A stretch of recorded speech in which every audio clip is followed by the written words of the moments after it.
Hi, I'm Becca Otis from Five Lines Pottery in Indianapolis, Indiana. And I'm Ryan Durbin from RD Ceramics, located in Southgate, Kentucky. And welcome to Wheel Talk.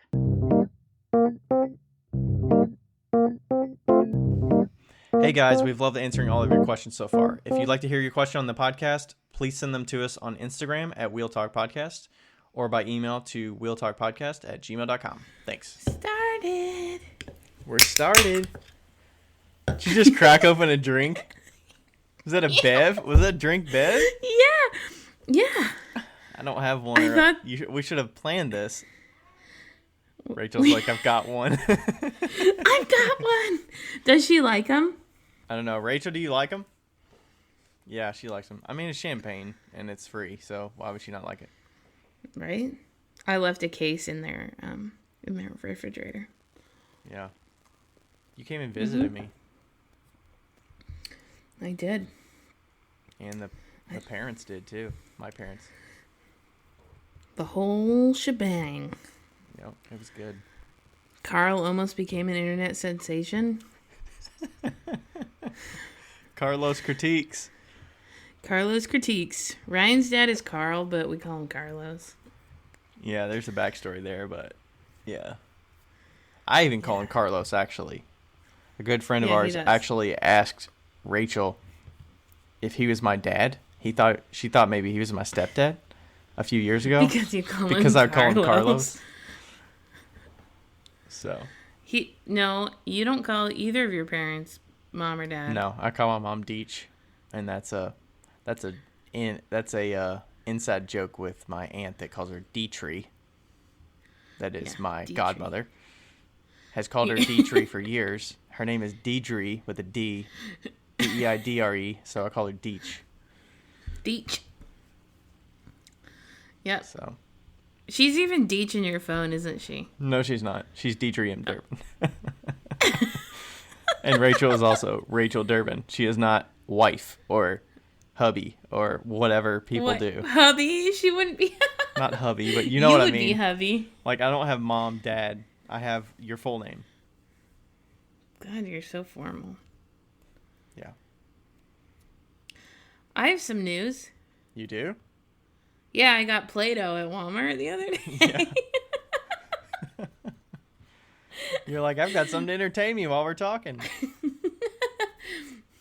Ever since I was little, I've always had to have either like Play-Doh or Silly Putty or something.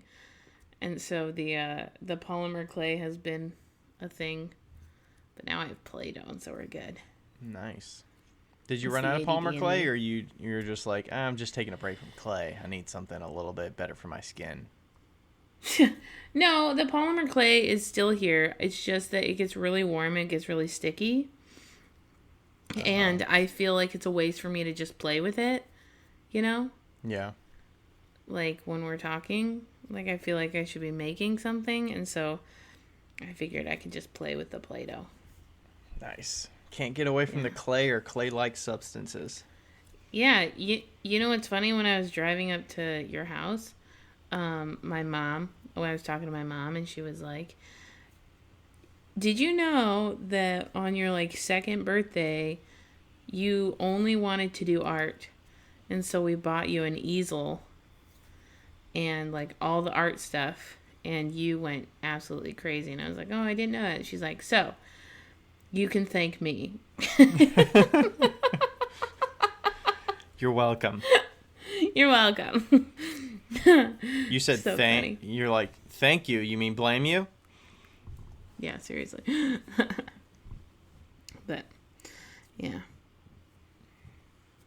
Nice. Anyway, how are you? I'm doing all right. Today was kind of a slow day at work. I didn't get a lot done. I was kind of tired. I don't know. It was a late night, and then yeah, I wasn't very productive, but that's all right. I got in the studio and got a little bit of stuff done. I got something done. Something's better than nothing. Yeah, I got some pasta bowls trimmed, and I got some spoon rests finished, so there's nothing waiting for me. I got a lot of stuff ready to be glazed, so hopefully we can get some of that done this week and get a glaze kiln firing. Nice. I really like your yellow door in your bathroom. I do not. You are dumb because it looks so good. Figure it out, but the thing I didn't like the most was that I had to find out on Instagram when I'm literally like 15 feet below it in the basement. I don't know what she said. I think she said sorry, but usually I'll follow that up with, no, you're not. And she'll say, no, I'm not. Well, I think it looks great. Yeah, she told me all the text thread that you and my mom had back and forth after. I was like, what? I didn't see it. She sent it to me. I was surprised. It looks so good. I mean, you're going to love it. It's there. It's there.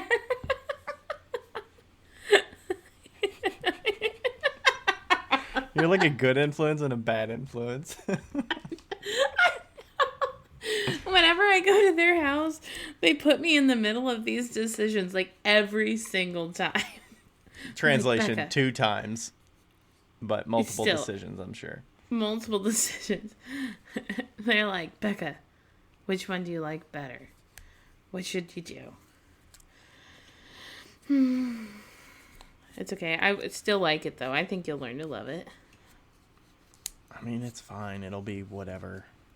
It's just a fucking door.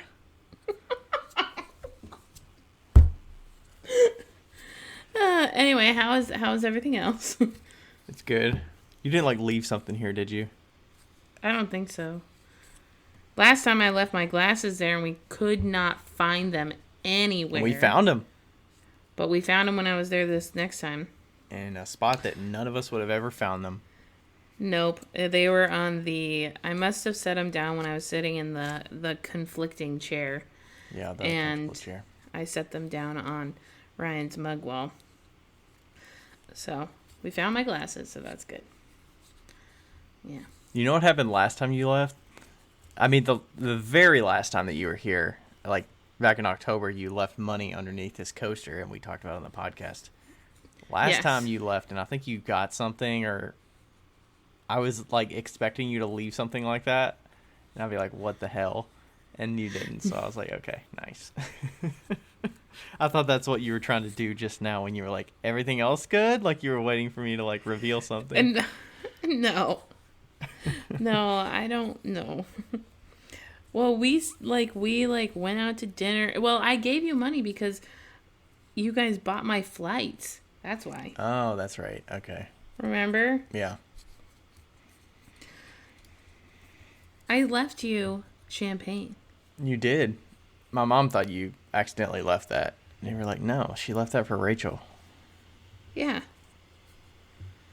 Yeah. I did. What else? What else is happening?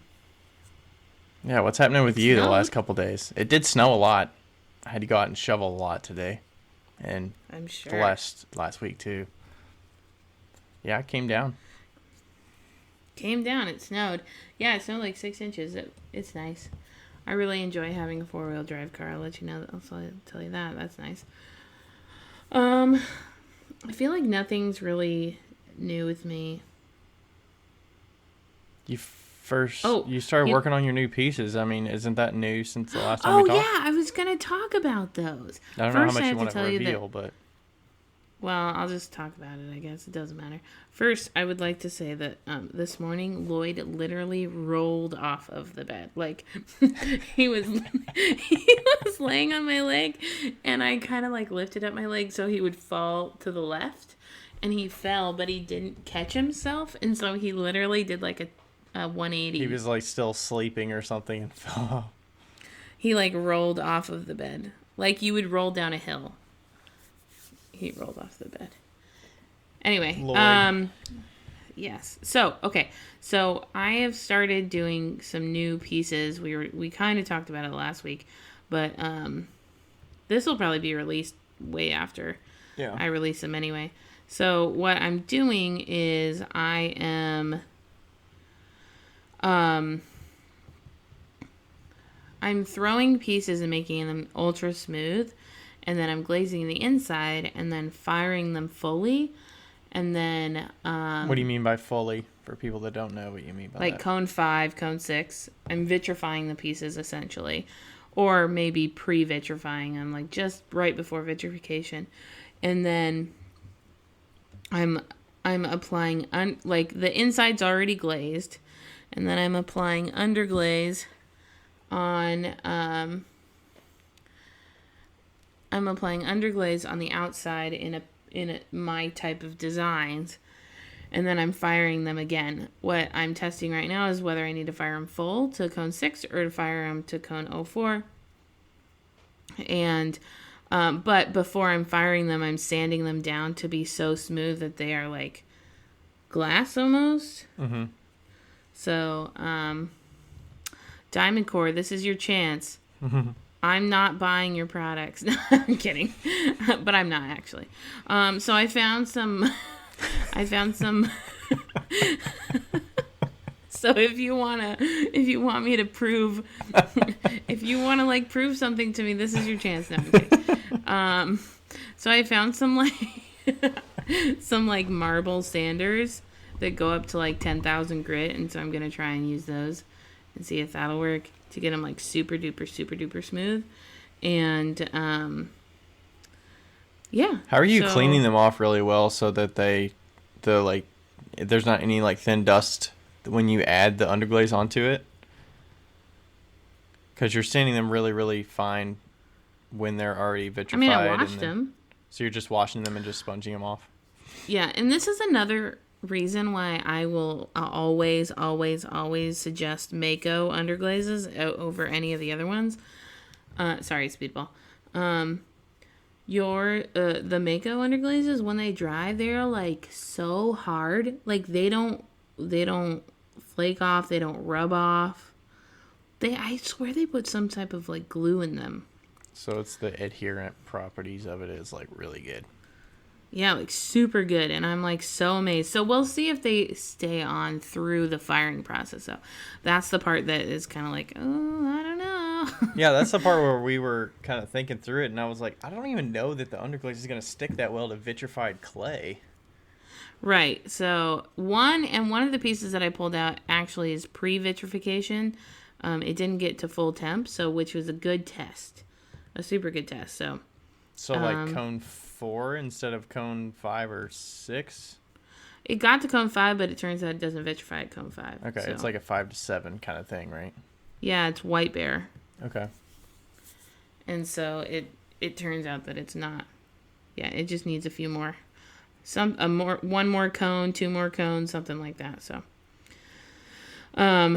So yeah, I have one of them. One of them's in the bisque kiln right now, so we'll see. We'll find it tomorrow. So you're just gonna fire it to the bisque temperature of 04, I guess, and then just see what it looks like, and then decide if it needs to go It needs to go higher. Right. Okay.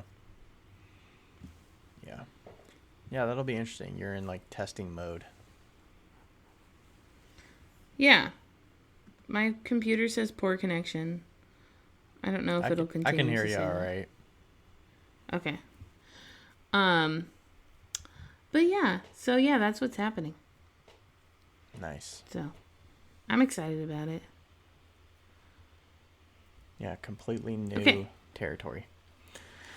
Totally. All right. New. So, we're going to jump into a couple short listener questions, and then we'll go into a longer one that's going to be our topic for today. So, the first ones came from John the Potter, John Schmidt No, Potter. I'm asking them because you're answering them. I'm just going to tell the backstory of how so we got these from John Schmidt. Okay. These were at the end of our, I want to say just our general like listener question episode that we put out about like, hey, ask us stuff because we're going to do a whole episode about it, or maybe the social media one or something.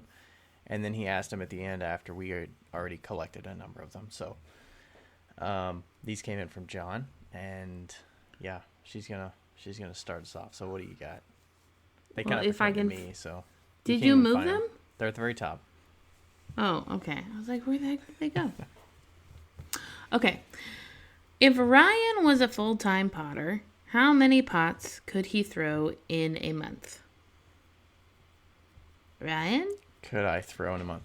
Okay, so this came after I released that I threw 813 in January. I don't think that's realistic throughout. So this year I'm shooting for about 415 or so a month. I don't think that it would actually change that much what I throw in a month if I'm full time. I think I would just get more specific about what I'm throwing. I don't know, probably like 500 or so. I think that's a reasonable number. Yeah, I don't. Yeah, 500 times 12, what is that? 6,000? Yeah. So 6,000 in a year. Yeah, I definitely think that people, well, and I'm sure John knows this, but like, there's a lot of business stuff that's on the side that you have to take care of that kind of trumps the pottery throwing. Yeah, there's so much pulls you out of the studio. Yeah, there's so much like behind the scenes work that you have to do. And honestly, I probably already work like 30 hours in the studio a week. Or like 30 hours on the business. That's like dedicated 30 hours, not like on social media hours. If I was to count all that, it would probably be more like 35 or 40 hours. Right. And, how much more am I going to get in a week? I'm just going to work double, I'll just work like 60 hours a week instead of, a 40-hour week and a 40-hour week. Or I probably wouldn't even work less. Well, and I also feel like when you're full-time, you work slower almost. Yeah. Like, you're doing this part-time and it's like something that invigorates you and it's something that's exciting. And when you're doing it full-time, sometimes, I'm not saying all the time, but sometimes that goes away. Like that excitement goes away. So your productivity kind of like scoots down just a little bit. And it's just because it becomes like the norm, Mm-hmm. It's like, oh, I have to do this. So you kind of like... I wonder if it's a little bit of like, hey, that's not going anywhere. I can get to that tomorrow. I have all day tomorrow. And yeah, and I mean, like, you're doing this full time, so you're always there, so... Yeah. Yeah. And doing it part-time, I'm kind of like, oh, I might need to... Like, shit might come up that's going to pull me from... my like second like full-time job is dedication, like obligation every single day from these times during the week. So it's like I know that's going to be dedicated, and then it's like pottery fills up this other gap, and if something else comes up, it's probably going to pull away from that pottery gap of time that I have to use. It's not going to pull away from the day job stuff. So if I'm full-time, you have like a sense of urgency. Yeah, it's like I have a finite amount of time and I want to dedicate it, so in case shit pops up, I'm not going to be so set back. Right. To dedicate that time. So, are you ready for the next question? Yeah. How much will Ryan? I like how I like how you form these questions. Kind of like every time I'm reading them, I want to say like, how much would Chuck chuck if woodchuck could chuck wood? How much will Ryan have to sell in pottery for him to quit his day job? 100K? Question mark. All right, so it would be more than 100K. I honestly don't know realistically. I know how much I made last year in profit, but I don't know how much realistically, when we're talking small business, like actually stays in the small business, how much I pay myself, just because the business made, X amount last year, like 50,000 last year in profit or whatever. That doesn't mean I'm paying myself 50,000. That just means like that's how much the business made in profit. So, right. And then like I don't know how much like health insurance is going to cost, and life insurance, and like all these other things that fall under the umbrella of like my day job. Like I don't know how much that realistically is going to cost once I start doing the pottery full time. So, in a roundabout way, it's going to be more than 100,000. I'm going to guess like 150 plus. I don't know. Like 150. There's like goals in mind of what we want to achieve before I would even like consider it. And one thing would be like, we want to have our house paid off. Yeah. So I think we're kind of on track to get that done in like 3 to 4 years, but we could, get to a point where we have enough saved up that we could get the balance down to an amount and just like write a check for it. Yeah. And like pay it off and just be done with it. So maybe that's kind of a point in time where is going to, be the deciding factor, as well as, do I have a discussion with my employer about, like, is there a part-time option, or Right. like a like taking a day a week that I don't, work, or something, where it's like a different schedule. I mean, most people in this industry, like, don't work part-time as, like, web developers. It's, why would they pay me a certain salary to do, like, part-time when everybody else is doing full-time? So it would probably be like, a portion of my pay, and then, I don't know. That sounds like a pretty progressive idea to do that for that kind of a role, but, maybe it's worth having that discussion Are you at some point in the future. I know that there's like certain names for them. I feel like we've already discussed these, but are you a senior web developer? Yep. Senior web developer. That's like 6 years, right? I think it's 5+, yeah. 5+. And you've been doing it for 6, 7. I've been in the industry since 2013, so this is my 8th year. Okay. Cool. Yeah. So I'm in a good spot. Fancy.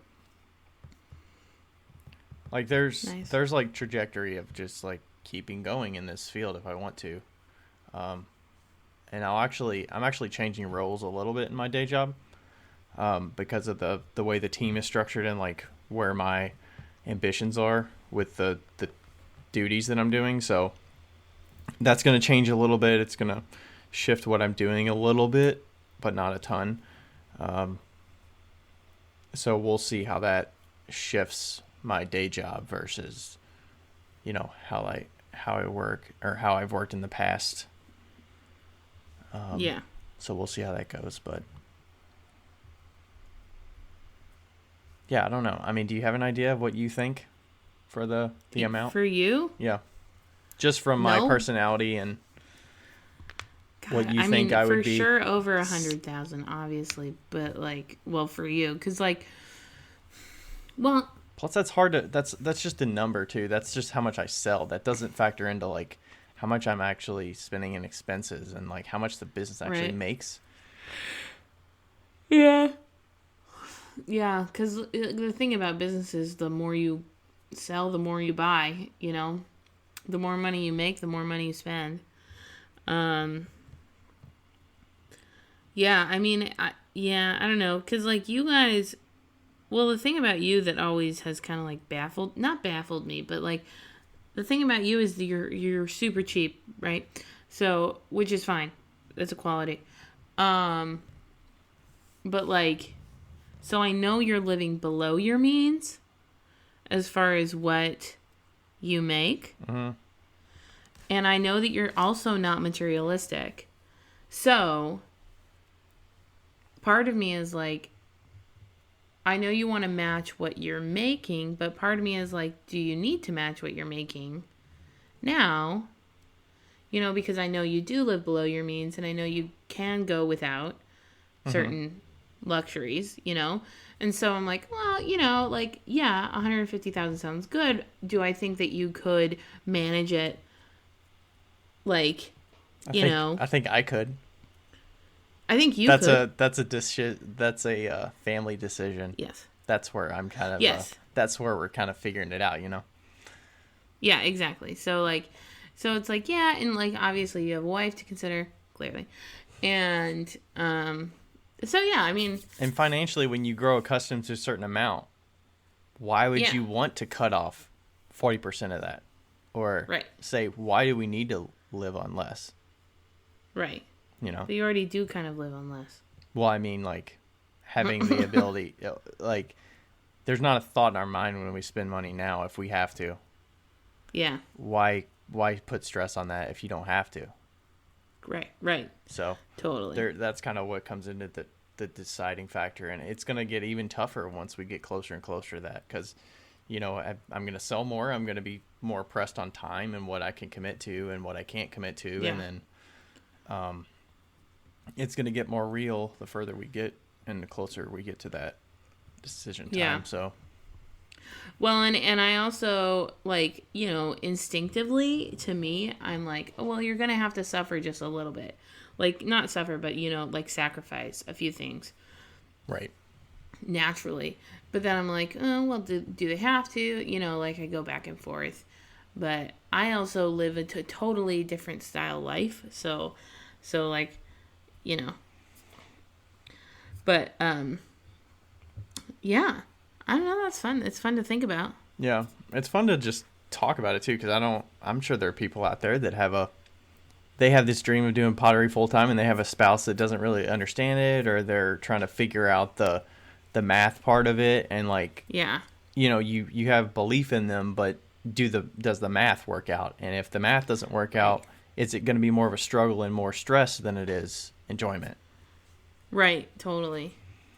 Yeah. I mean, because like I've never had to worry about anybody else. Like if I mess up, then it's me, myself, and I.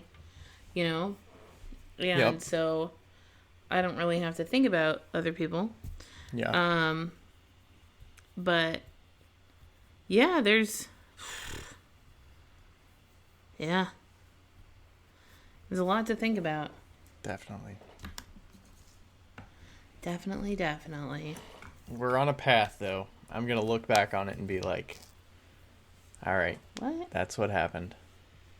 That's what happened. Whether it happens or it doesn't. Yeah, however it turns out. Well, and that's also the thing is, it could. I'm like, something could happen and you could totally go a completely different direction. You just have to be able to, like, accept whatever fate brings, Yeah. Be adaptable. So, yeah. And that can be tough. Yep. All right. What are we talking about? All right, so I'll read this question. This came from Prairie Dragon Studio. And the question was, I'm just starting to sell, and so far it's going well. I don't have any more shows planned currently, but I'm worried about making too much stuff or stuff that won't sell. How do you work with that insecurity? I'm super worried that I'll be making pieces and then no one will buy them and they'll sit on my shelf and collect dust. We should answer this question, but I first think that we should talk about what we were talking about before when we were looking at our Instagram. Just so you know, by the way, if you ask us a question, we usually look at your Instagram. So yeah, because we want to kind of see what you're making. If it's like wheel thrown stuff, if it's hand built stuff, what types of markets are you kind of catering to? Yeah. We were like browsing, and Ryan goes, "Oh, I never would have thought of putting handles on a salt shaker." Yeah. So there's like a He's salt like, and that's pepper really shaker. Smart. And I was like, that's actually like good. I mean, I wouldn't think about doing that because I'm like, oh, salt and pepper shaker. It's not a necessity to have a handle, but it is nice to grab it by the handle and just like, and then you're good. Yeah.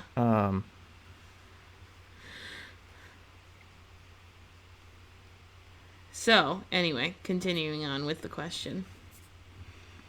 So, first off, I'm not sure what going well means. So far it's going well, starting to sell, and so far it's going well. I guess that means it's like meeting your expectations or like not. Yeah. It's not, or it's like crash going and burn. Up. Yeah. It's not going down. Yeah. And I'm not sure when she sent this in about the shows, but yeah, what about the making stuff that won't sell? How do you kind of test out new forms to see what's possibly sellable? Well, or how do you even come across thinking about forms to make? Maybe that's a good starting point. You know what? Like a lot of the times I'll do one of those polls on Instagram actually, and ask people. Don't ask what they would buy. Just ask what they like the most. Mm-hmm. Say, hey, which shape do you like better?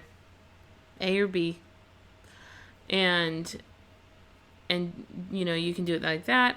Or I like to ask friends. I like to ask like other potters. I do a lot of research on the Etsy. The Etsy. I do a lot of research on Etsy and do a lot of research on like Pinterest and stuff, seeing what people is actually liking. Um, I think that we underestimate the value of research within our um, demographics. You know, we like. I have a friend. Well, David Pottery. He's in Washington, but he does very simple things. Pretty much only white and green and blue glazes, and he has a very set demographic. He has very few shapes, and he does super well on Etsy, like super duper well. And he's just found his niche, you know? And I don't know how he got to that point, but, you know, doing research to see what people are buying in the demographic that you want to be selling in is something that you can do to avoid making products that aren't going to sell. Sometimes you have to compromise with what you like and what people like, too. Especially if you're like me. And everything you like, nobody else likes. So. Yeah, What do you think? I think you get some feedback. She talked about shows. I mean, you get feedback from what people ask about. Like, do you make this or do you make that? And, like, maybe just start a running list of, like, putting some ideas out there. Doesn't mean you have to make them, but just kind of get some ideas of, like, are they doable for you? Do you enjoy making them? Is it something that appeals to a wide enough audience that it could meet a market that, like, Yeah. could buy them? I like the research aspect of the Etsy side of it. The poll thing, the only thing I would say about the polls, definitely do like the A or B thing. Do not do you like this, yes or no. I would say generally Yeah. people are going to say yes. They're not going to say no. And if they say no, they're probably just not even going to answer it at all. So don't do that, Yeah. because people generally don't want to, like, shit on people and say, like, no, or, like, love it, hate it. Like, people are not going to say hate it unless they know you and they know that you can, like, take it on the chin a little bit. Right. Like, I try to put polls and stuff out there pretty unbiased so that it's very just matter of fact, like, here we go, what do you think? No wrong answers, just, like, let me know your feedback. Yeah. Because you can Yeah, only like get doing so much kind of like a. good feedback that way. Oh my god, such good feedback. Yeah, a lot of the shapes that I do, and I mean, like, I think that we can always kind of guarantee that you're gonna have a few basic products that will sell. Mugs being one of them. So, Yep. so find out. So what I would also suggest is whatever you think is going to sell the most, whatever item you think is going to sell the most, and in our case, usually the mugs are what's going to sell the most. Find, like, doing your polls or like doing a lot of research, find the shape that's going to work really, really well for you, and try to be consistent with that shape. You know, like Ryan does a pretty consistent, like, cylinder, and then he does the little bellied cylinder. Yeah. That's pretty much your shapes. I Yep. always did kind of like a bellied out. And then, yeah, that's pretty much it, actually. Yeah, and I you're gonna gauge if you keep good notes and kind of keep a good, like, intuitive mind of, like, what's emptying off the rack quicker than others. Like, you'll know. Yeah. I know that people buy the bellied ones more than the straight sided ones. Oh, interesting. I think people just gravitate to it, especially in person. If I'm in an in-person It's more show, huggable. people are more likely to grab the bellied one. And I don't know what it is about it. They just like the shape of it. It's easier to hold. Yeah, you can kind of cup your hands around it. The glazes Yeah. look good on it. It's, it holds a good amount of volume. But that's something. And don't feel like, oh, well, I like making all the straight ones. Like, make some more bellied ones if they sell better. And then the way I kind of approached it, I started with that kind of like straight side, bellied, and then I kind of went into the altering them a little bit. Like, hey, I threw some pieces of glass on these and saw how the glazes played with those. So now I have a line Right. of them that have glass with them that are a little bit more expensive, and they appeal because they're a little bit unique compared to, like, the just basic ones with the solid glaze. find ways to Yeah. play. That's where I kind of just use mugs as like experiments of seeing, what people are interested in. I did like a slip phase of putting slip texture on them, and some like Yeah. texture carving on them, and then I went to like the sgraffito route with the underglaze. So like I just got like 8 different types of mugs or 6 different types of mugs that I have, but it gives me a good range of prices with mugs, because mugs are bread and butter, but you can also get people in different areas because they might see something unique totally. that they like.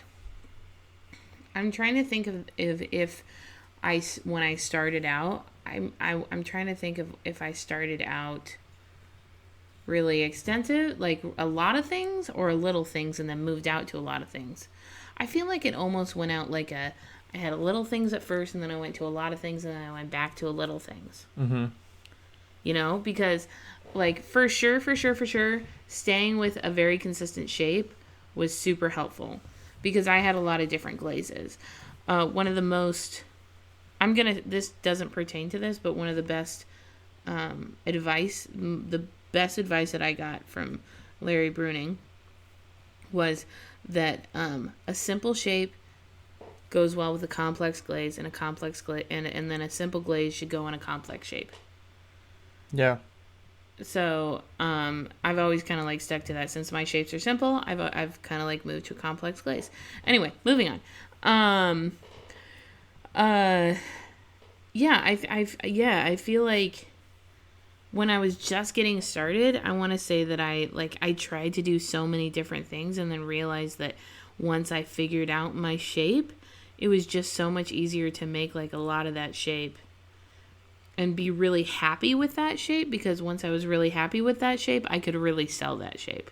Yeah. You know? I mean, it's nice to narrow down things that are selling better than other things, and if you like making them, that's a cherry on top. Like, that's great.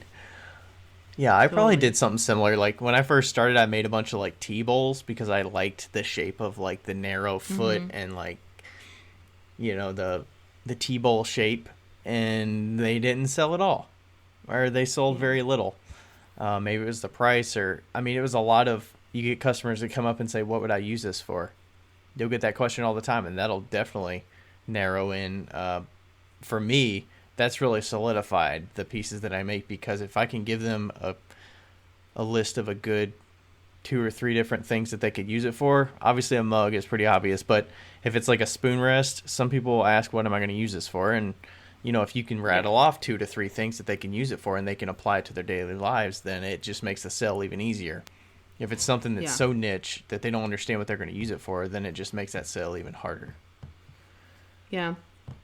I think there's a couple also. I think there's a couple like pottery classics that, regardless of how they look, like regardless of the style, they pretty much always sell. Oh, he paused. Are you there? Yep. Okay, cool.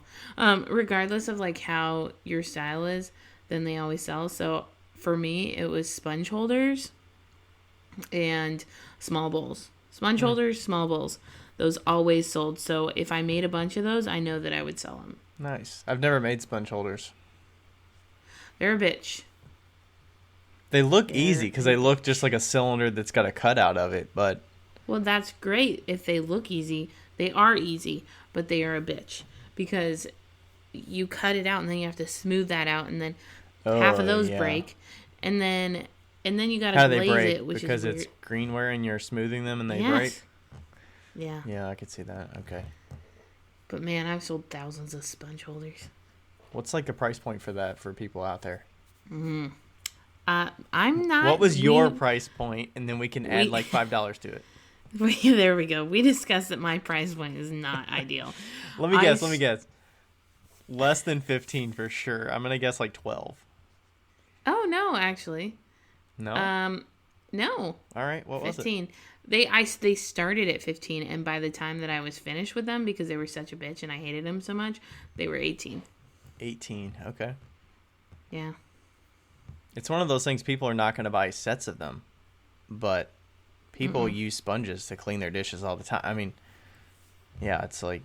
They're also great taco holders. Taco holders. There you go. Yeah. Yeah. Very good taco holders.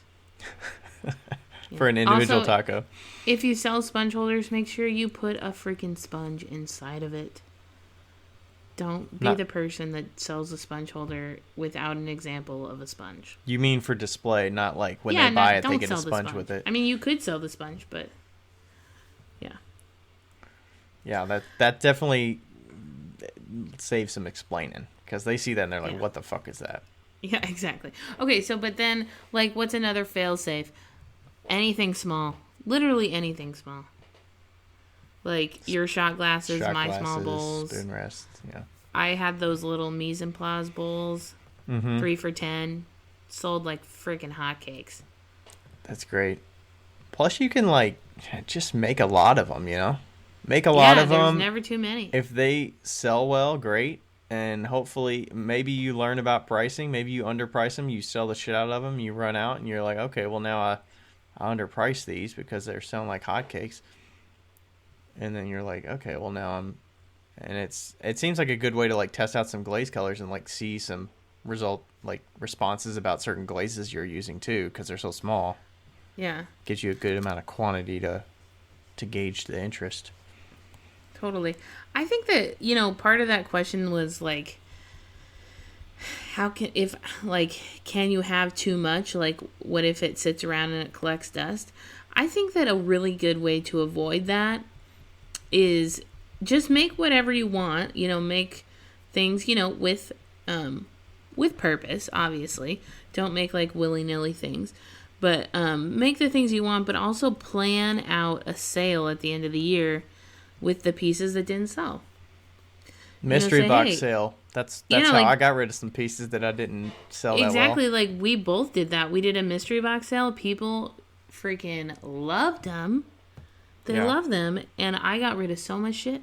That's so great. much shit. People like the deal, and then they like the mystery of not knowing what they're going to get. So, even pieces that were in the mystery boxes, like they were still quality pieces. It was just like the glaze. The glaze didn't sell as well, so I probably didn't take it out to a bunch of shows because it just didn't match everything else. Or, you take it out so many times, you kind of get tired of taking it out at other shows, and you're just like, well, I'll get rid of it at some point, but it's not quality enough for me to put out at this show to match everything I'm making now. So it's like, I mean, yeah. I think that it is. I think that it is a given that you will have pieces that don't sell. Even amazing pieces that don't sell, you're like, that is awesome. How is that not bought yet? Yeah. And it's a given that your shelves are going to be full of stuff that just sit there for a little bit. And those shelves are teaching you something. They're teaching you what sells and what doesn't sell. And then, like I said, you can form a solution at the end of the year saying like, hey, we're going to have a mystery box sale, or hey, everything is 50% off. The end of the year second sale, or the end of the year I just got to get rid of this shit sale. I feel worse when stuff sits even longer through a 50% off sale and it still doesn't sell. And then at the end of that like 50% I've had this thing sale, forever. you toss it. Yeah. You throw them away. Just throw them away. If it doesn't sell, I'm going to smash it. Yeah, like save this you just piece have to sale. commit to it. Or give it as gifts. White elephant gifts. Or donate it to Goodwill and see what happens. You know what would be fun is to do a white elephant gift sale where like it was the wackiest pieces that you had. So that for the intention of somebody taking it to a white elephant gift exchange. Oh gosh. And it with a stamp on the bottom that says, "This is your white elephant gift." So you'd have to make that with purpose. That wouldn't just be like a pot that sits on the shelf. That's true. You would have to make that with purpose. Anyway, moving on. Yeah. Yeah, I don't really have insecurity about pieces that sit a while. I just like, I know it's gonna happen.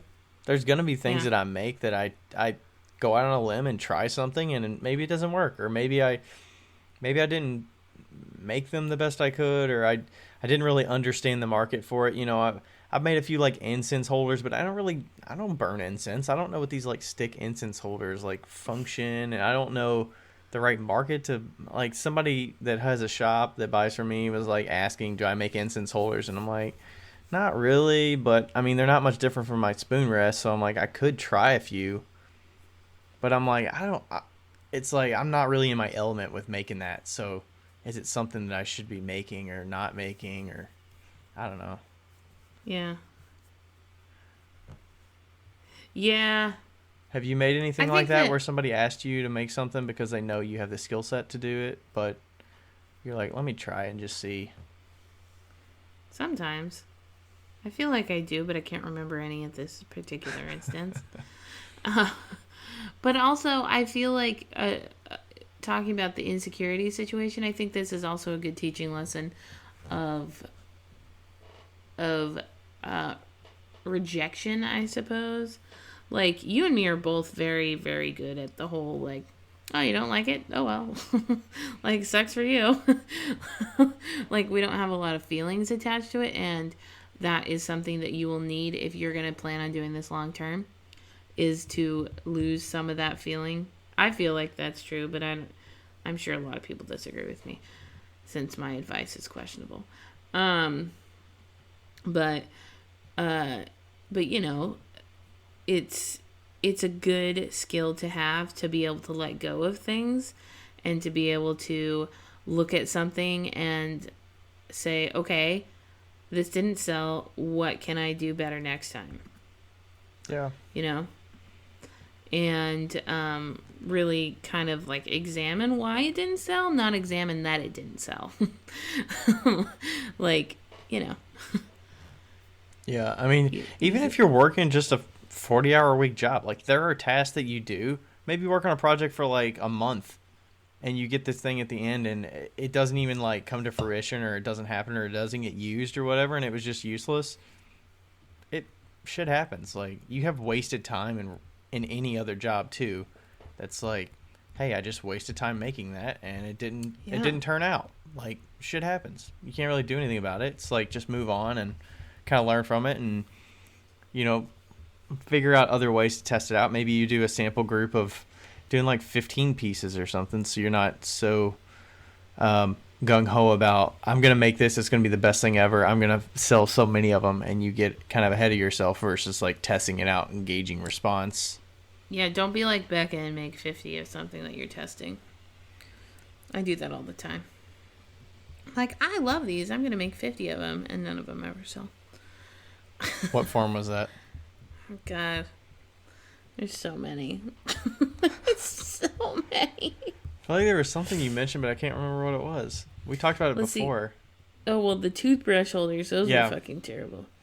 And then the like shallow berry bowls, and then the hand-built pasta bowls, those didn't sell well at all.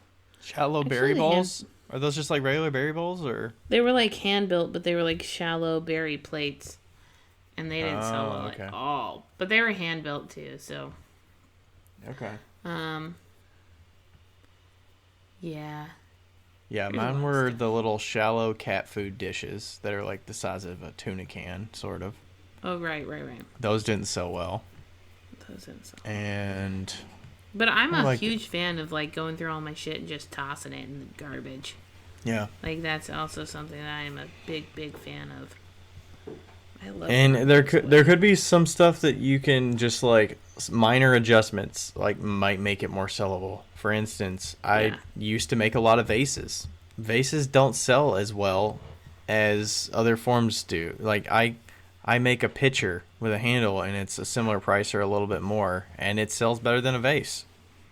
It just has more function to it, or people understand what it is, and they know that they can use it for liquid, or they can like decorate with flowers and put flowers in it. Yeah, you can use a pitcher as a vase. In fact, I know many people that do.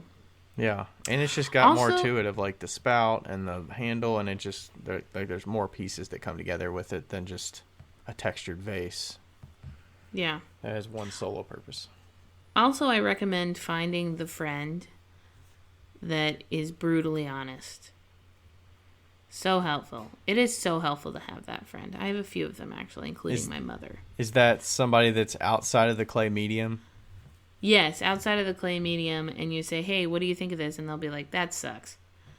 And Are they regular consumers of pottery, or are they just people that have to have an eye for design or function, or because I feel like there are certain qualities to these people that you need to keep in mind than just asking somebody that's brutally honest, that knows nothing about craft or correct. just So something people I would think like. it's always important to have somebody in your demographic. So, like for me, my demographic is female, 25 to like 55. Okay, that's my demographic. So it's always good to have somebody in their demographic. So, like my mom is really good at that because she is 150% okay with telling me something is terrible, and then like I have Andrew who is got a really good eyesight for like design and stuff, and he is also 150% okay with telling me something is terrible. And actually, all of my friends are okay with telling me something's terrible. Maybe that says something about me. Anyway. You like brutal honesty, it sounds like. I do. It's fun. But yeah, I think it's good to have somebody in the medium, outside the medium, and with a good eye for design. Three people. Do you have them look at it without a glaze so that it's like No. at its base before, so they can just look at the form, or? Well, I mean, I don't use them all the time, but I would say Andrew's the most. I'll send him a picture of something, and he'll be like, nah. Yeah. Or yes. You know, and sometimes he doesn't get it, and sometimes he does. Like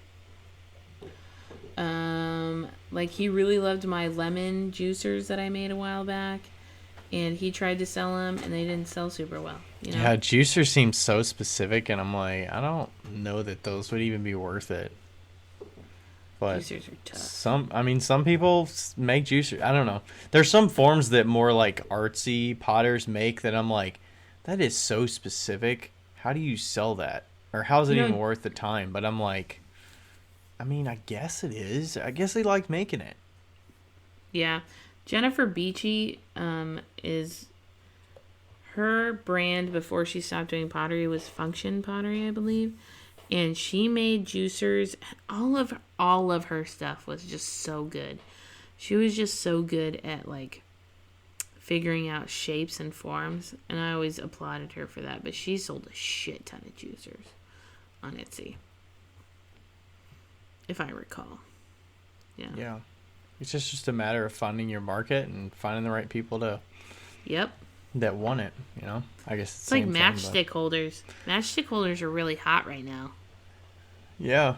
I need to put some matches in one of my shot glasses and just advertise. You have a matchstick holder in your bathroom. I do. I made those as samples for Rachel because she was wanting some in our bathroom. But they don't work. No, you need this strip. They're not self-lighting matches. It has to have the white tip on the match so that it'll actually light. You have to have the sandpaper with it. I feel like also matches, like those, sometimes the matchstick strikers are better when they're not like, they don't have a texture. Oh, he's gone. You froze there, but it's not. I heard the part about matchstick holders are better without the texture. Yeah. Like too much texture sometimes messes it up. Well, the match has to be right too. You can't just have a match that is not a self-lighting match. An everywhere match. Yeah. Yeah. I can't remember what you call it, but everywhere match, is that what it's called? Yeah. But yeah, it has to have the two colors. Everywhere. It has to have the like white tip with the regular color of the match so that it'll actually light itself. But yeah. Let's read the question again, just so that we have answered. I'm just starting to sell, and so far it's going well. I don't have any more shows planned currently, but I'm worried about making too much stuff or stuff that won't sell. How do you work with that insecurity? I'm super worried I'll be making these pieces and then no one will buy them and they will sit on my shelf and collect dust. Oh, I don't think you can make too much stuff ever. What about the time lost? Like you made 50 of those one things.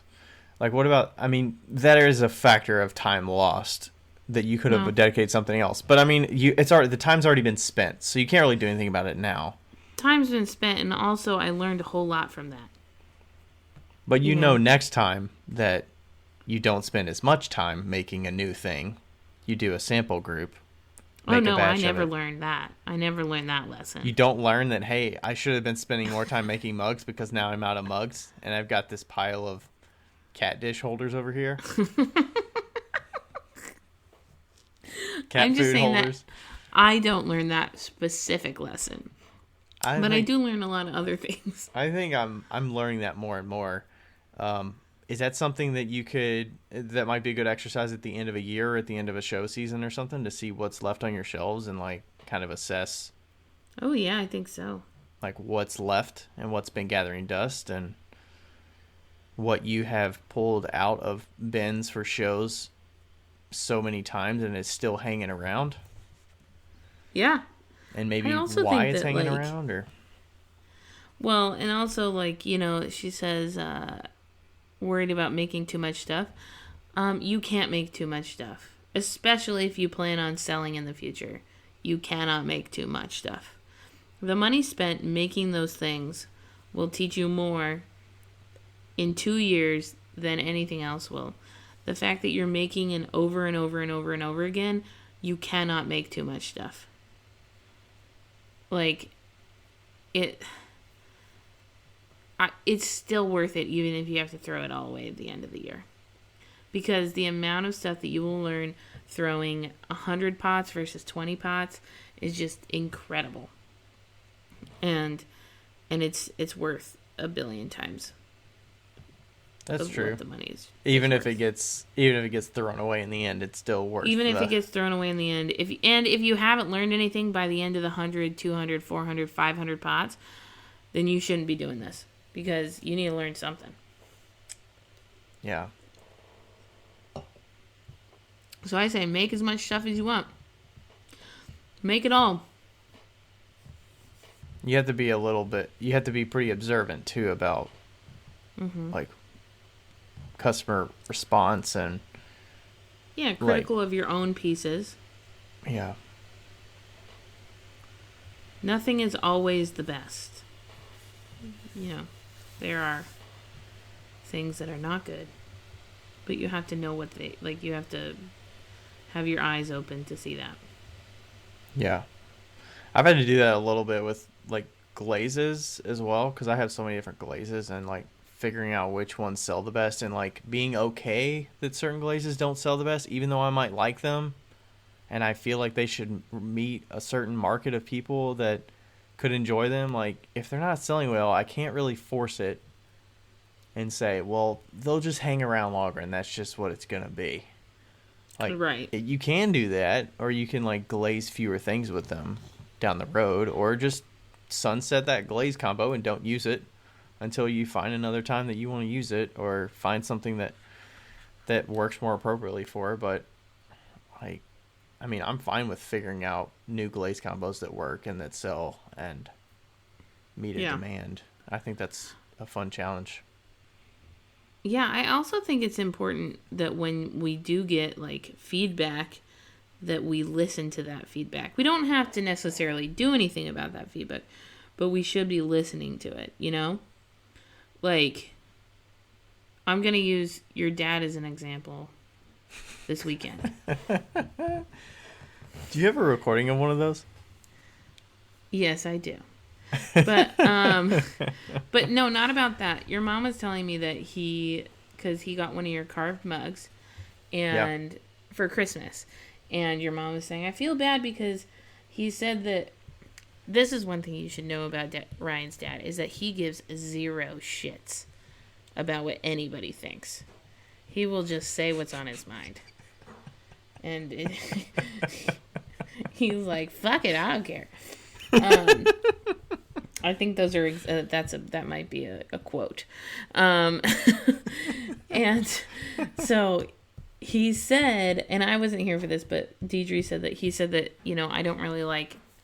I don't drink out of this mug because the rim has the marks on it, because it was a carved mug. Mm-hmm. The rim has the marks on it, and he doesn't like the way it feels. And, yeah, she told me that in the studio.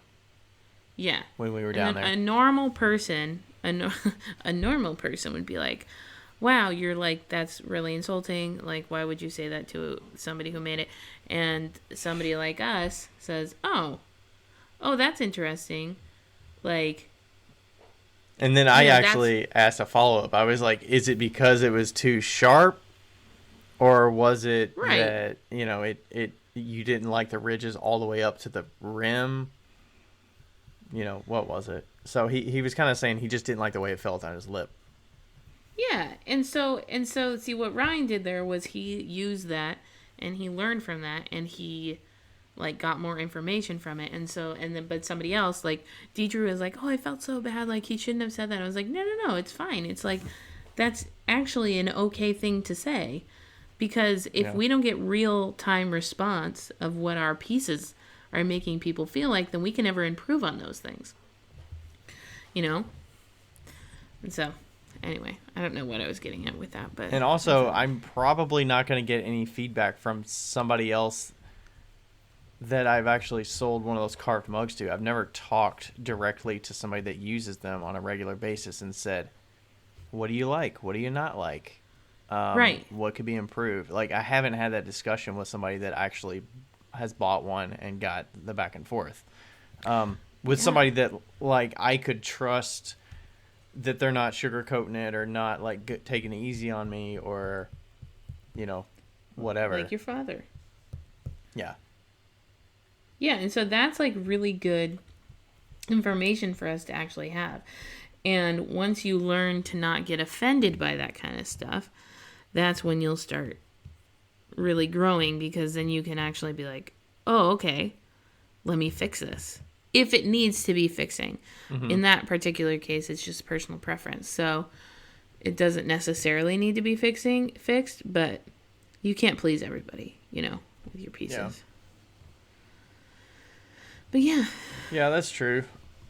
I think, and then figuring out, is that the specific person that you want to adjust a design? Like, that's a very design specific use case, because if I didn't carve it all the way to the top, it would probably break up the look of it. What would it look like if I put a horizontal carving around a 1/4 of an inch down from the lip and then carve from there? Like, would that still look right? Would it not? Would it just distract?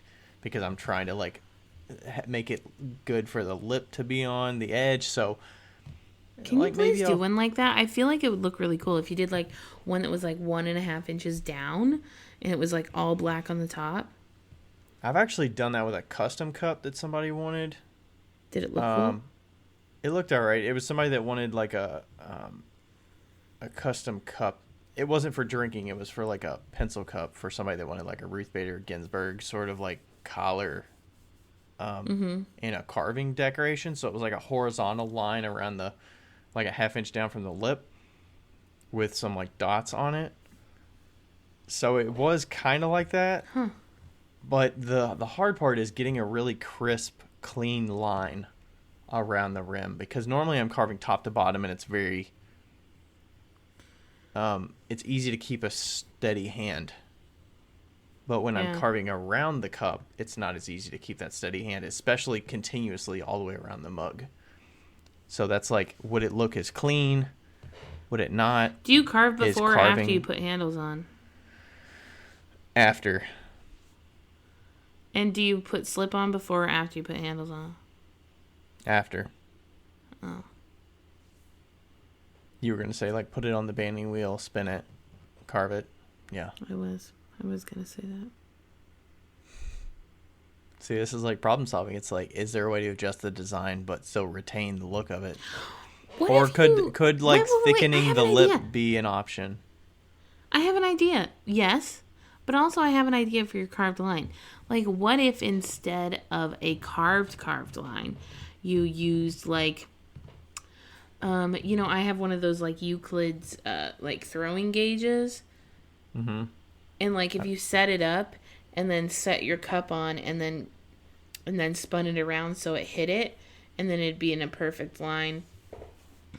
Mm-hmm. And I you mean, wouldn't have to I could necessarily just go put a fast. line there when I throw the mug and just use like the like kind of the sharp edge of like the kidney rib, the metal rib, As a guide. and just put like a line there, and that's going to be the top where my handle attaches, and that's also going to be the top of the carving. The mug is still all the way underglazed, Yeah. but I use that as my gauge of where I start. That Yeah. way there is a defined line, but it's not like a carved line. Yeah. So maybe that's an option. Interesting. But yeah.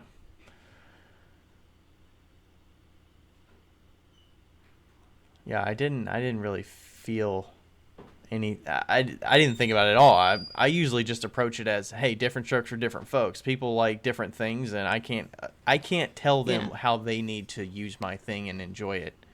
Totally. Just like people's handles. Like I hold a mug a certain way.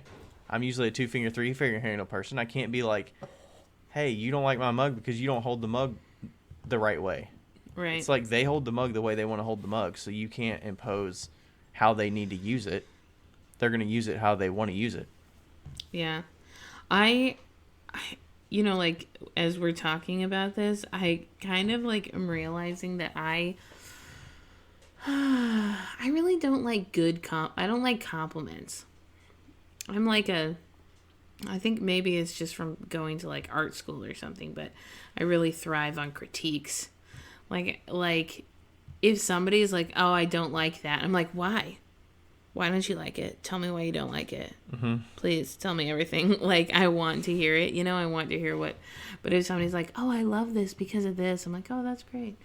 I'm like, "I like it too, but I don't, that's not going to help me." It doesn't help me if you like something. It only helps me if you don't. But you don't think it doesn't reinforce anything in you to hear the positive? To say I mean, like sometimes. Maybe I just like have a lot it of doesn't confidence. prove out your decision of how you like made that piece, like your tumbler. If somebody complimented on the tumbler and they were like, it's the perfect size, it fits my hand perfectly, the dimple is just right so that I can like actually rest my thumb under there, and it's like, whatever. Like, does I'm that like, not yeah, prove out that you know what you were doing? And like, well, I already know that I know that what I'm doing. so that doesn't help you at all to hear that? I mean, I guess. I mean, it doesn't make me feel bad. No, not And bad. I'm saying, does it it makes make you me feel feel good? good. It makes me feel good, but it doesn't help me. I think it's just reinforcements. I think it's just a way to like prove out that like, hey, I executed on something and it worked. Right. Maybe it's this sounds fucking terrible. But maybe it's because I've heard it so much that like specifically with the wine glasses, I've heard it so much that, oh my god, it rests in my thumb perfectly. I'm like, yeah, I know. I know that's I what it's know it designed does. to do. That's why I made it that way. Yeah. So, yeah. I don't know.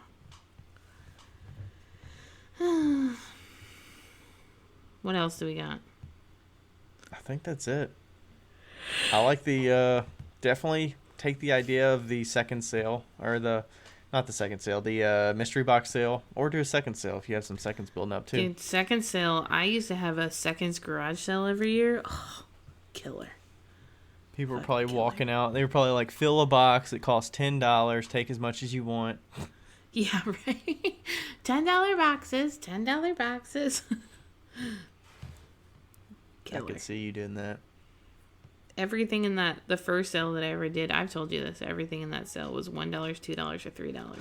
Oh my god, that's like Goodwill prices. Yep. But they were all like functional, right? Or was it? No, that was Yeah. seconds. But it was functional.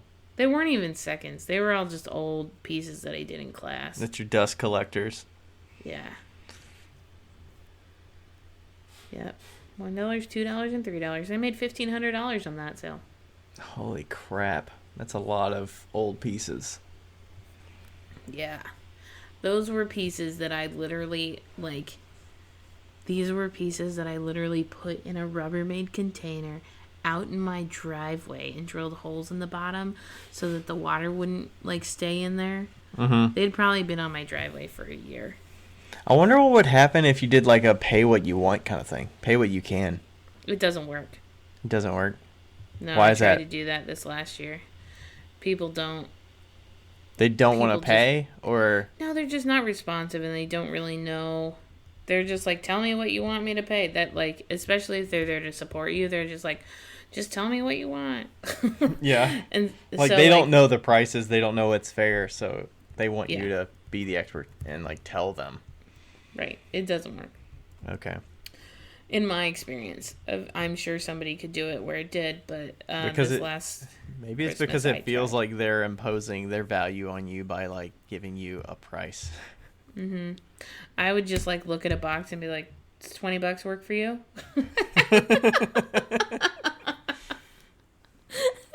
And they're like, "Are you sure?" I'm like, "Yeah, sure, why not?" Sure, why not? It's just a whatever. It's just a paper box, like reams of paper and this that. They just filled it up. $20. All right. Get All out of here. right. That's my favorite thing. Does $20 work for you? And they like look at you like you just shot them. They're like, "What?" Yeah, it works for me. Are you sure it's worth it for you? Oh, that was mostly with like bisque stuff that was like $1 for me to pay for it. Yeah. Yeah, mystery boxes. I've got some pieces that did not sell. I had like those holiday mystery boxes, and I probably had like, I don't know, 6 or 8 boxes left, and they just kind of lapsed. So I think I deactivated those. That just means I got more pieces that'll be ready for the next mystery box sale that I do this summer or something. Yeah. So I don't have a single piece of pottery left. yeah, I literally. you're all drained out. Do I have one piece? I might have one piece. Maybe one. For mug. sale or like something that you kept that you were like, okay, I'll just use this one. I think I have one mug that I was gonna like keep to sell. Because like Ryan's, for Ryan Reich, Isaac is collecting like mugs for an auction. Mm-hmm. And I was like, I don't even have a mug that I could give you.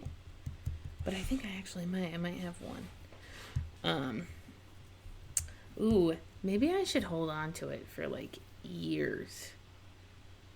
And then Why? sell it. Be like, this is vintage. You remember those mugs back in 2020? I have one more. Wait, is that your like painterly mug? No. No. It's just like a regular mug. It's blue. Oh, the end of an era. It's the end of an era. Maybe I should just keep it. Yeah, I I have feel one. like you need to keep that. I have one that's a second that I love, and it's like green. And I unashamedly use it more than any of the other mugs that I have. And then I was like, huh, maybe this is a good sign that I did make pretty good pottery.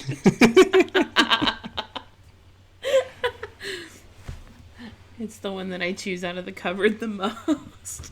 I mean, I think it's a good sign that you even kept a first, because generally we keep our seconds that don't turn out, and we're like, okay, well, I don't want somebody else to have this, so I'm going to keep it. Well, I kept the first to send it to somebody Oh, okay. as a gift. Okay, it wasn't like, oh, this is so amazing, I need to keep this one. No. But the second one that I kept is so amazing that I had to keep it. Okay. The only reason it's a second is because it like came off a little bit. The handle came off a little bit at the very bottom. Mm-hmm. It's barely a second. Nice. I had a mug where the handle actually popped off at Greenware. Like you attach it and it doesn't really adhere that well. It popped off like half an inch. And then I went through Bisqueware and then I glazed it and fired it and it stuck to itself. So it was No. still like half. It was like it wasn't like fully stuck, but it was like 3/4 of the way stuck to itself. So it kind of went back to the mug. Really? I feel like this one kind of did that too. Yeah, it worked out. I've done it once in the past. The Did you know that it was detached the whole time? Oh yeah, you Oh, could see okay. it. I mean, when it was greenware before it even was bone dry, or when it was bone dry, it was half an inch off the mug. Huh. And then I was like, I need to put this through Bisqueware, but I need to be careful so I don't knock the handle off. It got through Bisqueware, it was all good. And then I was like, I'm gonna glaze it just to see what the hell happens. And it glazed, and it went right back to the mug and stuck to itself. I think So my cat's drinking out of the toilet. Do your cats drink out of the toilet? no, that's weird. He's a weird cat. Hopefully it got flushed. It did. That's good.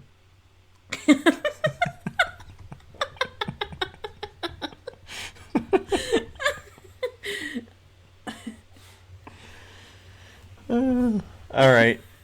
Anything else for tonight? I don't think so. All right. Well, Prairie Dragon Studio, thanks for the question. John Schmidt, thanks for the question.